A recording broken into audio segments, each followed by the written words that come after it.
Hello friend, this is Manish and welcome to my YouTube channel Educo classes. आज का इस video में बात करने जा रहा हूँ क्लासिकल कंडीशनिंग के बारे में, जो काफ़ी इंपॉर्टेंट थ्योरी है। इस थ्योरी को पावलोव ने दिया था और ये काफ़ी इंपॉर्टेंट इसलिए हो जाता है क्योंकि जितने भी टेट एग्जाम्स होते हैं या सीटेट होता है, जो आने वाला डेट में सीटेट एग्जाम होने जा रही है, उसमें यहाँ से क्वेश्चन 3-4 नंबर की पूछी जाती है। इसलिए इम्पॉर्टेंट काफ़ी ये सेशन काफ़ी इंपॉर्टेंट हो जाती है।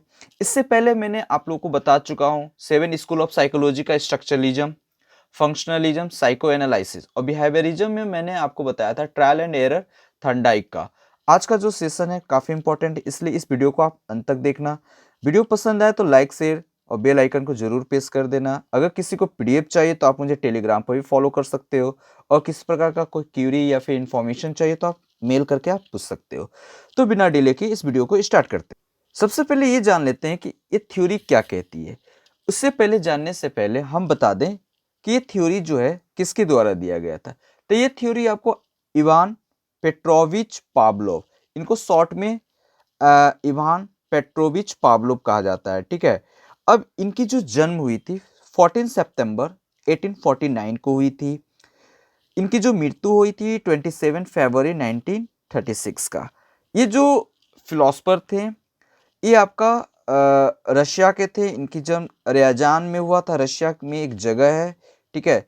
इन्हें अवार्ड से भी, नोबेल प्राइज से भी नॉमिनेट किया गया था। मतलब नॉमिनेट नहीं, ये नोबेल प्राइज भी ये मिला है इनको 1904 में। ये जैसे कह सकते हैं कि नोबेल प्राइज इन्हें जो मिला था ये साइकोलॉजी के सेक्टर में मिला, मेडिसिन के सेक्टर में मिला था, for research on the digestive system of dog. Dog की डाइजेस्टिव सिस्टम के लिए इन्हें नोबेल प्राइज मिला था। तो स्पेशली ये जो पहले थे ना, ये एक मेडिसिन से रिलेटेड थे, ये एक डॉक्टर थे कह सकते हैं। तो बाद में इनकी इंटरेस्ट जगती है और फिलॉसफी में आ जाते हैं और इन्होंने इंट्रोड्यूस करवाती है ये साइकोलॉजी को आपको एजुकेशन में किस तरह से यूज होती है, ये सारी चीज़ों को इन्होंने बताया।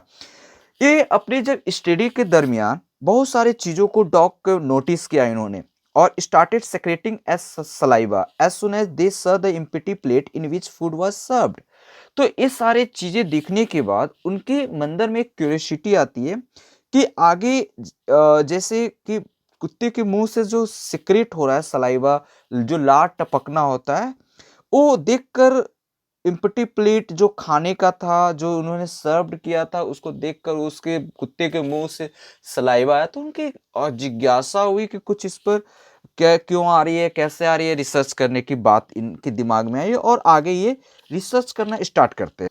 अब देखते हैं कि वो रिसर्च क्या थी, उसको डिस्कस करते हैं। आखिर इसे क्लासिकल कंडीशनिंग क्यों कहा गया। ये क्वेश्चंस बहुत ही इंपॉर्टेंट है कि क्लासिकल कंडीशनिंग क्यों कहते हैं बिहेवियरिज्म में। बिहेवियरिस्ट लोग का मानना था कि आप मुझे वैसे बच्चों को दो जो किसी भी बैकग्राउंड से हो, उसकी बिहेवियर को चेंज करके मैं कुछ भी बना सकता हूँ।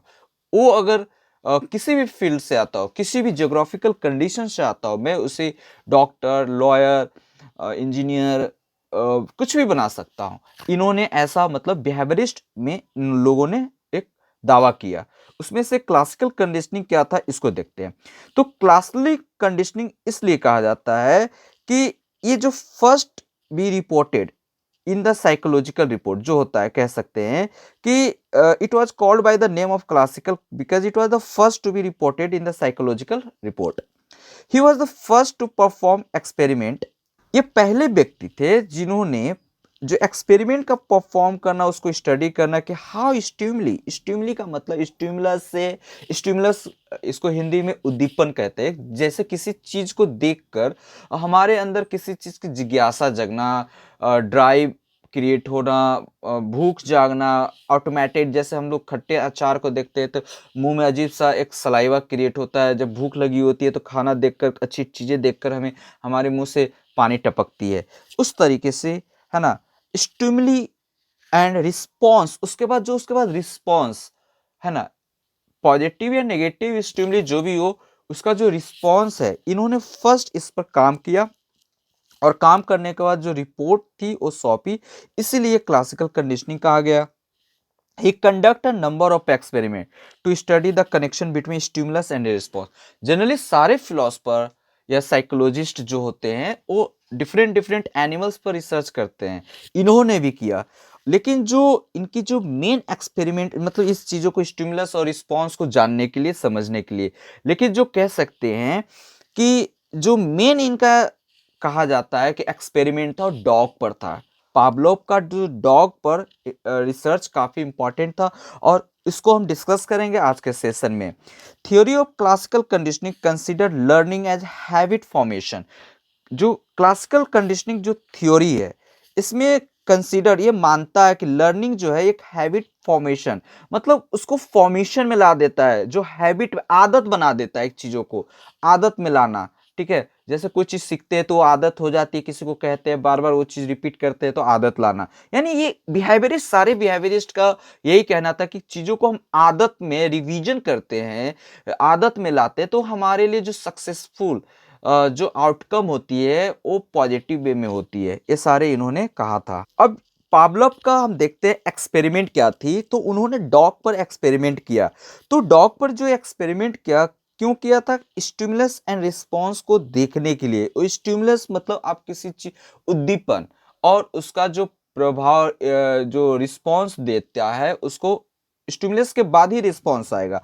तो इसमें डॉग पर ये किया गया कि इन्होंने देखा कि कुत्ते में यहाँ पर सब्जेक्ट जो है खाना, बेल, डॉग, घंटी, ये सारे चीज़ें को कह सकते हैं कि ये सब्जेक्ट है, ये सारे चीज़ें यहाँ रखा गया है। ठीक है, तो यहाँ पर देख सकते हैं कि पहला जो बिफोर कंडीशन, कंडीशनिंग नहीं हो रहा उससे पहले, जैसे ऑटोमेटेड ये होता है, कह सकते हैं अनकंडीशन स्टिमुलस जो है, फूड जो है अनकंडीशन स्टिमुलस है। जैसे कुत्ते को फूड देखकर ऑटोमेटिक क्या होगा, उसके अंदर से सलाइवा निकलेगा। इस रिस्पॉन्स को अनकंडीशन कहते हैं। क्या कहते हैं? अनकंडीशन स्टिमुलस। सेकंड सेकंड में देखेंगे कि यहां पर चीजें आ रही है। बेल, फूड को हटाकर कुत्ते के सामने एक नॉन लिविंग थिंग, जिससे कुत्ते को कोई मतलब नहीं है, घंटी रख दिया जाता है। घंटी जब भी रखा जाता है जिससे कुत्ते का मतलब नहीं होता, डॉग को कुछ मतलब नहीं है, तो इसके अंदर से जो सलाइवा आती है फूड देखने के बाद, ये घंटी देखने के बाद नहीं आती है, रुक जाती है। वैसे ही हमारे साथ, हम लोग के साथ भी होती है कि हमें जो चीज़ से मतलब नहीं होता है, वो चीज़ों को देखकर हमारे अंदर वैसे फीलिंग, वैसी चीज़ें उत्पन्न नहीं होती है, ड्राइव उत्पन्न नहीं होती है, जो एक जो डिजायर अगर आपके अंदर आएगा उसको देखने से होगा। ठीक है, अब सेकंड में देखते हैं, थर्ड में यहां पर देखेंगे during conditioning, bell plus food, पहले आगे फूड रखा गया, पीछे घंटी रखा गया, इस तरीके से प्लस दोनों साथ में रखा गया।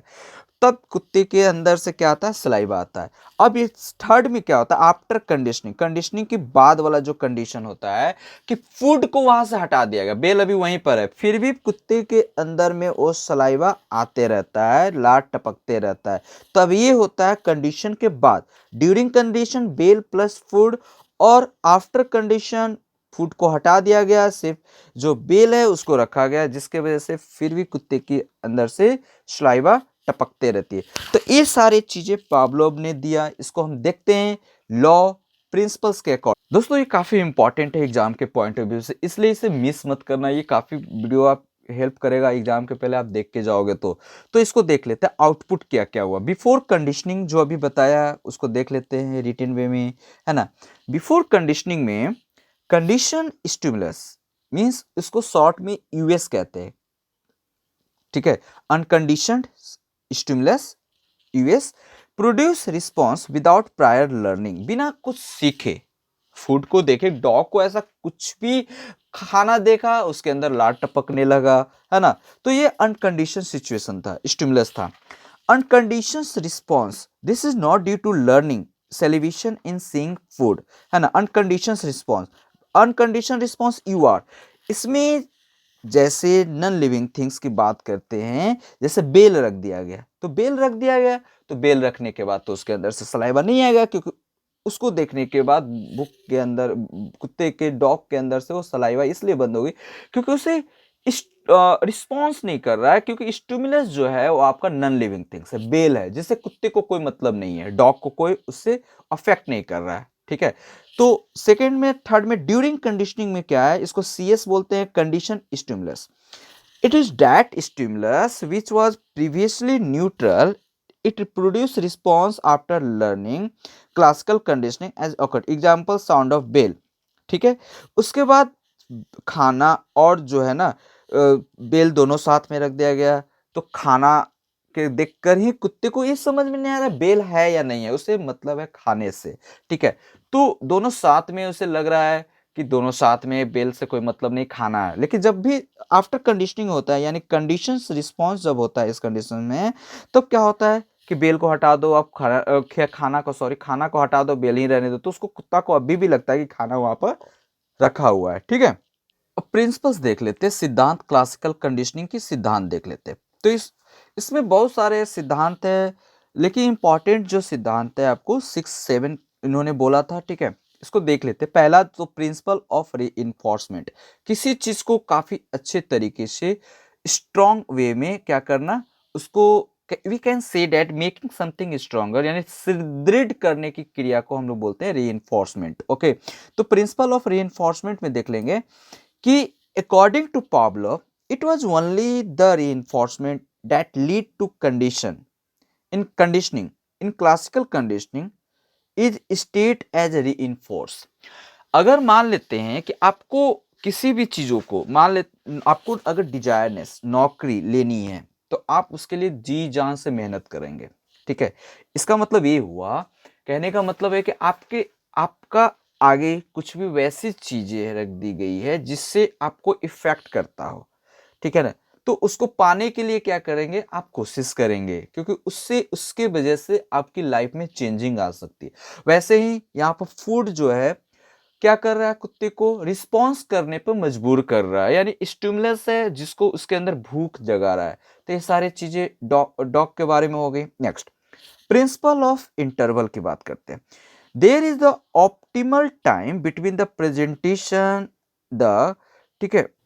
इसमें सेकंड में क्या कह रहा है कि there is the optimal time between the presentation of CS and US. CS का मतलब हम बताए थे कंडीशनड स्टिमुलस, ठीक है, और यूएस का मतलब होता है अनकंडीशन स्टिमुलस। तो देखिए, अनकंडीशन स्टिमुलस जैसे फूड रख दिया तो अनकंडीशन स्टिमुलस है, और फूड और बेल जो है एक साथ है तो कंडीशन स्टिमुलस है, ठीक है।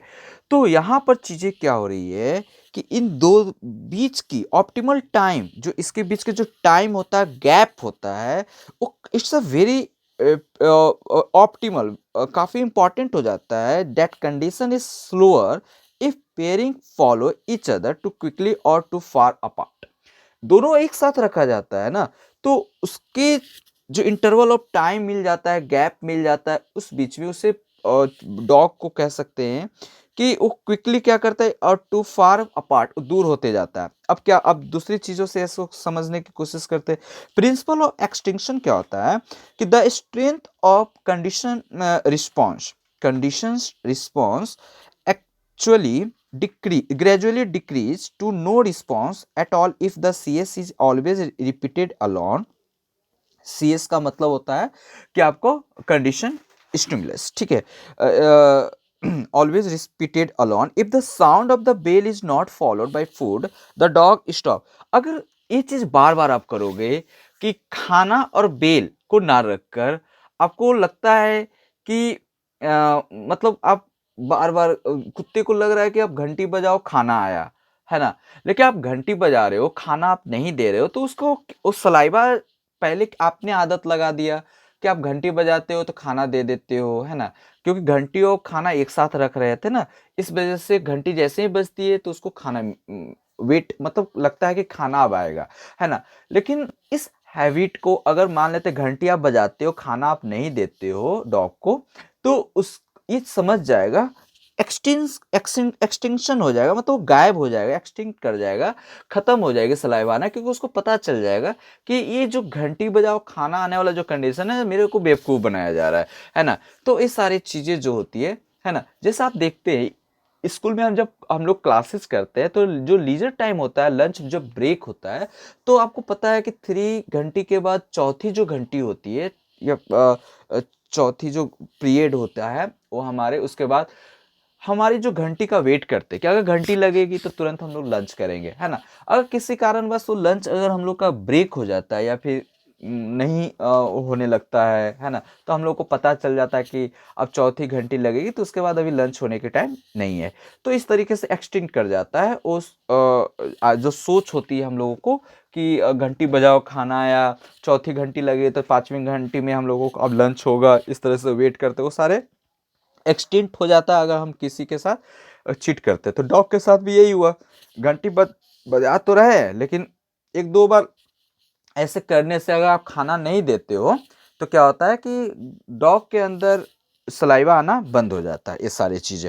Next, principle of spontaneous recovery. हाँ, अगर फिर क्या करते हैं कि जैसे एक्सटेंट होता है तुरंत फिर से वो चीज करते हैं, है ना। इस स्पॉन्टेनियस रिकवरी में कि घंटी बजा रहे हो फिर खाना दे रहे हो तो वो सारे फिर से रिकवर हो जाती है चीजें, फिर से लौटने लगती है पुराने वाले दिनों में। कह सकते हैं कि जो आप खाना और फूड, है ना, खाना और फूड जो ड्यूरिंग कंडीशन के समय में था, CS कंडीशन स्टिमुलस जो आप कर रहे थे, कि अगर वो कर रहे हो फिर से तो वो सारे स्पॉन्टेनियस रिकवरी, फिर धीरे धीरे रिकवरी होने लगता है क्योंकि आप घंटी बजा रहे हो खाना दे रहे हो, है ना। बीच में आपने एक्सटेंट इसलिए किया था क्योंकि घंटी बज रहा था लेकिन खाना नहीं दे रहा था तो एक्सटेंट कर गया, उसका सलाइवा नहीं आ रहा था।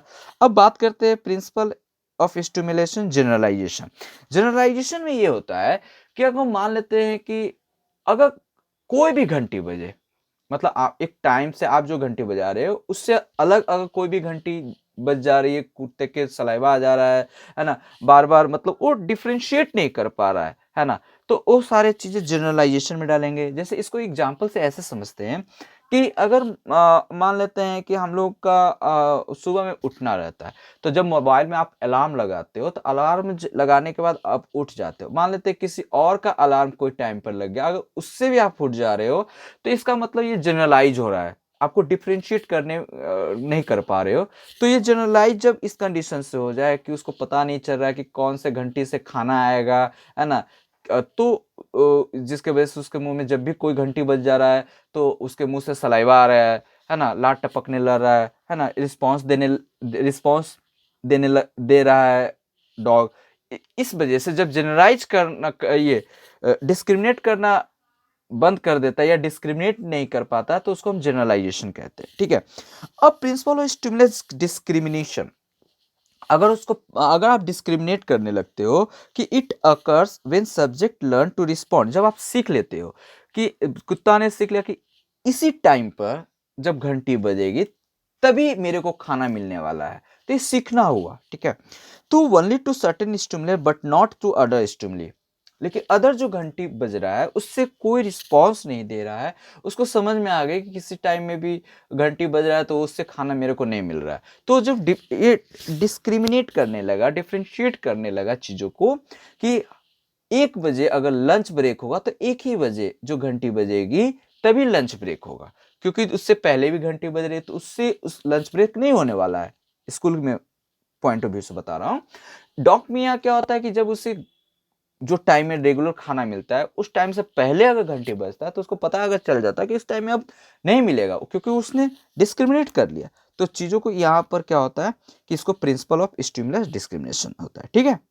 अब यहाँ पर क्वेश्चन आता है कि इसका इम्प्लीकेशन क्या है। तो इसको एजुकेशनल इम्प्लीकेशन जो है, एजुकेशन में इसका यूज जो होती है, क्लासिकल कंडीशनिंग का use, developing good habit of children such as cleanness and punctuality, बच्चों में जो रेगुलरिटी, पंचुअलिटी, क्लीननेस की हैबिट को डेवलप करने के लिए क्लासिकल कंडीशनिंग को हम क्या कर सकते हैं, क्लासिकल कंडीशनिंग को यूज कर सकते हैं। इसका एजुकेशनल इम्प्लीकेशन एक ये हो गया कि किसी की आदत डलवानी है पंचुअलिटी की तो आप इसका यूज करेंगे, क्लीननेस की आदत डलवानी है किसी बच्चे के अंदर तो आप क्लासिकल कंडीशनिंग का यूज करेंगे, ठीक है। नेक्स्ट देखते हैं, जैसे किसी बच्चे के अंदर में एंजाइटी, फियर, फोबिया, इस सारे को डिसकंटिन्यू या ब्रेकिंग करना, हटाना है तो आप इसको क्या कर सकते हैं, क्लासिकल कंडीशनिंग का यूज कर सकते हैं, बार बार किसी को कहकर, समझा कर, है ना, इस तरीके से हम कह सकते हैं। दूसरा इसका जो इम्पोर्टेंसी है एजुकेशन में, it can be use to develop positive attitude towards, बच्चों के अंदर में पॉजिटिव डेवलप को पॉजिटिव एटीट्यूड को डेवलप करने के लिए इस क्लासिकल कंडीशनिंग, इस थॉट को क्या करते हैं, पावलोव के थॉट का यूज कर सकते हैं हम लोग। नेक्स्ट हम लोग देखते हैं एजुकेशनल इम्प्लीकेशन और क्या हो सकते हैं। द थ्योरी, ये जो थ्योरी है क्लासिकल कंडीशनिंग इम्फेसाइज करता है, किस पर जोर देता है, द इम्पॉर्टेंट ऑफ री इन्फोर्समेंट इन लर्निंग, लर्निंग को सीखने पर, लर्निंग की जो री इन्फोर्स उस पर जोर देता है, उसको सही तरीके से सीखने पर, पॉजिटिव वे में सीखने पर क्या करता है, इसको जोर देता है। तो इस सारी चीजें जो थी इम्प्लीकेशन था। तो आपको आई होप ये वीडियो अच्छी लगी होगी, है ना, पसंद आई होगी। अगर किसी प्रकार का किसी भी तरीके से अगर कोई डाउट है, कंफ्यूजन है, तो आप मुझसे डायरेक्ट इंटरेक्ट कर सकते हो थ्रू टेलीग्राम, ईमेल आईडी, या फिर आप कमेंट बॉक्स में कमेंट करके आप बता सकते हो। तो आप इस वीडियो को अगर पसंद आया हो तो अपने दोस्तों के साथ शेयर, सब्सक्राइब करना बिल्कुल नहीं भूलेंगे। नेक्स्ट वीडियो के साथ मिलते हैं, तब तक के लिए आपका दिन बहुत ही शुभ हो। Bye bye.